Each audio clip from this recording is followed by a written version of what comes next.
ஒரு குறிப்பிட்ட தெய்வத்தை வழிபடுவதற்கு பல விரத வழிபாட்டு முறைகள் இருக்கின்றன. அந்த வகையில் உலகிற்கு ஒளியை தந்து அனைத்திற்கும் உயிராற்றலை தருகின்ற சூரிய பகவானின் அருளை பெற்று தரும் ஞாயிறு விரதம் அல்லது சூரிய விரதம் மேற்கொள்ளும் முறை பற்றி பார்க்கலாம். ஞாயிற்றுக்கிழமைகளில் விரதம் இருந்து சூரிய பகவானை வழிபட்டா நம் முன்னிற்கும் எதிரி யாராயிருந்தாலும் சரி, சூரியனை போல நின்று எதிரிகளை வென்றுவிடலாம். சூரியன் தான் மிகப்பெரிய நட்சத்திரம். இந்த பிரபஞ்சத்துக்கே ஆற்றலை தரக்கூடியவர் இவர்தான். இவரை வழிபடுபவர்களுக்கு நிச்சயம் போதுமான ஆற்றலை தந்து வெற்றி பெறச் செய்வார் சூரிய பகவான். எப்படி விரதம் இருக்கலாம்?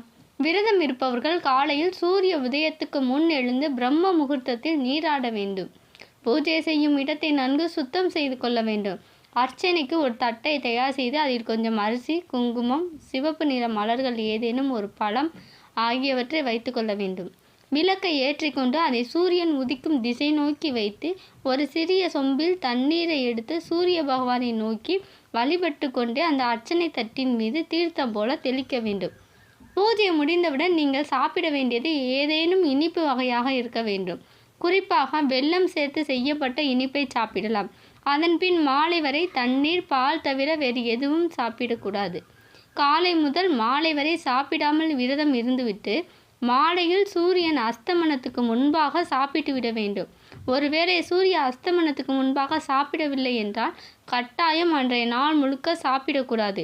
அடுத்த நாள் காலை சூரிய உதயத்துக்கு பின்னர் தான் சாப்பிட வேண்டும். இதனால் என்ன பலன் கிடைக்கும்னு பார்த்தீங்கன்னா, சூரிய விரதம் மேற்கொள்பவர்களுக்கு உடல் ஆரோக்கியம் மேம்பட்டு ஆயுள் நீடிக்கும். கொடிய நோய்கள் எதுவும் அண்டாது. நினைத்த காரியங்கள் அனைத்தும் நிறைவேறும். முகத்தில் ஒரு வசீகரம் உண்டாகும். உடல் ஆரோக்கியம் பெற்று ஆயுள் காலம் நீடிக்கும்.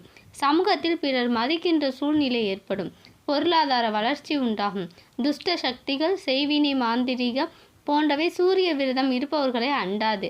தன்னை எதிர்க்கும் எதிராளி அரசனாகவே இருந்தாலும் ஞாயிற்றுக்கிழமை விரதம் இருந்து சூரிய பகவானை வழிபட்டால் எதிரிகள் வீழ்ந்து போவார்கள்.